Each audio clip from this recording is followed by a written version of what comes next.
ఆదివారంతో కూడిన సప్తమి తిథి ఉంది. దీన్ని భానుసప్తమి అనే పేరుతో పిలుస్తారు. ఈ భానుసప్తమి సందర్భంగా గ్రహచార గోచార రవిగ్రహ దోషాలు తొలగింపజేసుకోవటానికి సూర్యుడికి సంబంధించి ఎలాంటి ప్రత్యేకమైన పరిహారాలు పాటించాలో నేటి పరిహారాలు పరిష్కారాలు అనే అంశంలో పరిశీలిద్దాం. భానుసప్తమి సందర్భంగా గృహంలో సూర్య భగవానుడికి ప్రీతికరమైన స్నానాన్ని ఆచరించాలి. ఆ స్నానం ఎలా చేయాలంటే, మీ గృహంలో తూర్పు దిక్కులో ఒక పీట ఏర్పాటు చేసి ఆ పీటకి పసుపు రాసి కుంకుమ బొట్లు పెట్టి ఆ పీట మీద బియ్యం పిండితో గుండ్రంగా ఒక ముగ్గు వేయాలి. దాని మీద దర్భలు ఉంచాలి.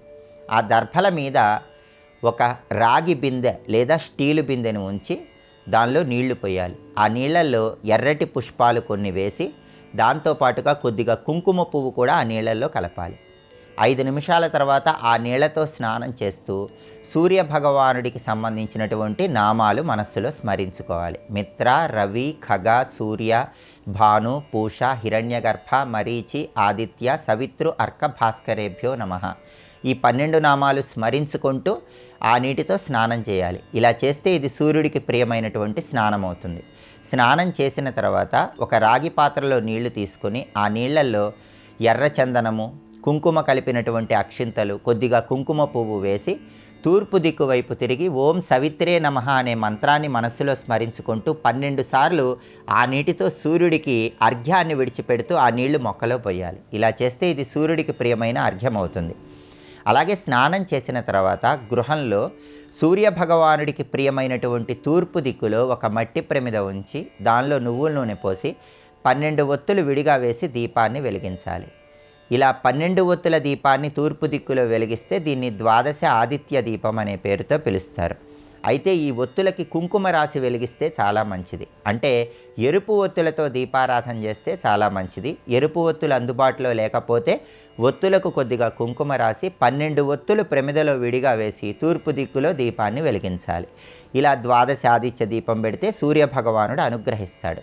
ఇలా సూర్యుడికి ప్రియమైన స్నానం చేసి సూర్యుడికి ప్రియమైన విధంగా అర్ఘ్యం విడిచిపెట్టి సూర్యుడికి ప్రీతిపాత్రమైన విధంగా ద్వాదశ ఆదిత్య దీపాన్ని వెలిగించిన తర్వాత జాతకంలో ఉన్న రవిగ్రహ దోషాలు, గోచారపరంగా ఉన్న రవిగ్రహ దోషాలు మొత్తం తొలగింపజేసుకోవటానికి ఈరోజు రవిహోర ఉన్న సమయంలో మధ్యాహ్నం 1 గంట నుంచి 2 గంటల మధ్య ప్రాంతంలో కానీ లేదా రాత్రి 8 గంటల నుంచి 9 గంటల మధ్య ప్రాంతంలో కానీ 1.25 కేజీ గోధుమలు ఎరుపు రంగు వస్త్రంలో మూటగట్టి ఎవరికైనా దానం ఇవ్వాలి. ఇలా దానం ఇవ్వటం వీలు కాని పక్షంలో నానబెట్టిన గోధుమలు బెల్లంతో కలిపి గోమాతకు ఆహారంగా తినిపించాలి. ఇలా చేస్తే జాతకంలో రవి దశ నడుస్తున్నా, రవి అంతర్దశ నడుస్తున్నా ఆ దశ అంతర్దశ విశేషంగా యోగిస్తాయి. గోచార పరంగా కూడా మీ రాశికి సూర్యుడి బలం లేకపోతే సూర్యుడి బలాన్ని పెంపొందింపజేసుకోవచ్చు. అలాగే భానుసప్తమి సందర్భంగా ఉపవాసం ఉంటే చాలా మంచిది. ఈరోజు పగలు ఉపవాసం ఉండి రాత్రికి గోధుమలతో తయారు చేయబడిన పదార్థాలు ఎవరికైనా పంచిపెట్టి ఆ తర్వాత మీరు కూడా గోధుమలతో తయారు చేయబడిన పదార్థాలు ఆహారంగా స్వీకరించడం ద్వారా సంపూర్ణంగా సూర్యుడిని ప్రసన్నం చేసుకోవచ్చు.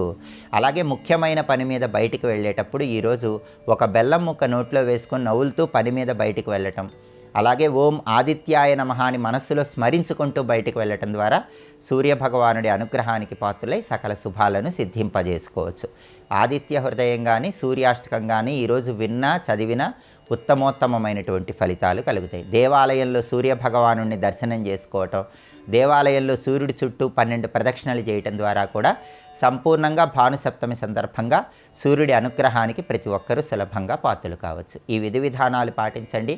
భానుసప్తమి సందర్భంగా సూర్యుడి అనుగ్రహానికి పాత్రలై త్వరగా ప్రమోషన్లు సిద్ధింపజేసుకోండి. పిత్రార్జిత ఆస్తిపాస్తుల పరంగా ప్రయోజనాలు పొందండి. రాజకీయ రంగంలో, వ్యవసాయ రంగంలో విశేషంగా రాణించటానికి, హృదయ సంబంధ, నేత్ర సంబంధ అనారోగ్య సమస్యల తీవ్రతను తగ్గింపజేసుకోవటానికి కూడా భానుసప్తమి సందర్భంగా పాటించే ఈ పరిహారాలు విశేషమైన శుభ ఫలితాలను కలిగింపజేస్తాయి.